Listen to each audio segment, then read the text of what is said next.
Okay, so this was the question, and I was just looking around this PDF, and I found that I've already solved this one.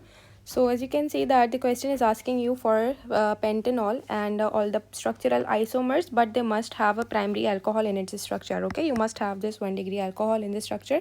Although we have multiple structural isomers are possible for this pentanol, but in order to solve this question, you must first remember that all the isomers that you are drawing must contain a primary alcohol.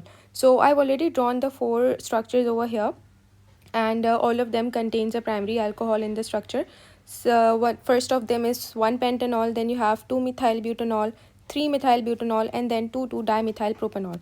Okay, and in all of these 4 structures, first of all, when I was drawing these structures, I kept this thing in my mind that I have to take out only primary alcohols. Okay, so as you can see that in this structure you have a primary alcohol over here. Similarly, this is also primary alcohol, this one is also primary, and this is also primary.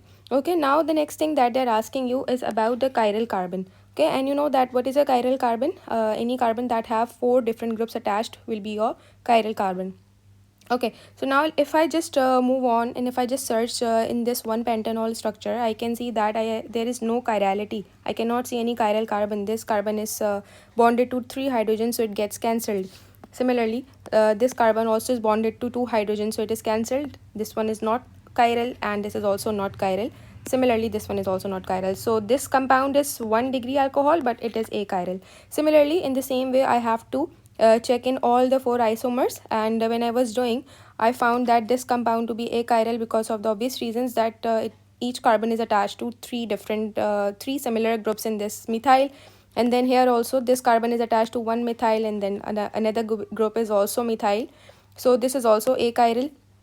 Similarly, in this 4th structure over here, this carbon is again joined to 3 methyl groups, so I cannot say that this is a chiral compound. This is also achiral. Okay, but now if I just check this structure, which is 2 methyl butanol, I can see that this carbon over here, this is attached to 1 ethyl group, other one is hydrogen, then you have a methyl, and on the other side you have this simple alcohol. So it means that this carbon is chiral over here, and you can say that out of all of these primary alcohols that we just have drawn, there is only one chiral carbon. So that is why the correct option is this one, B.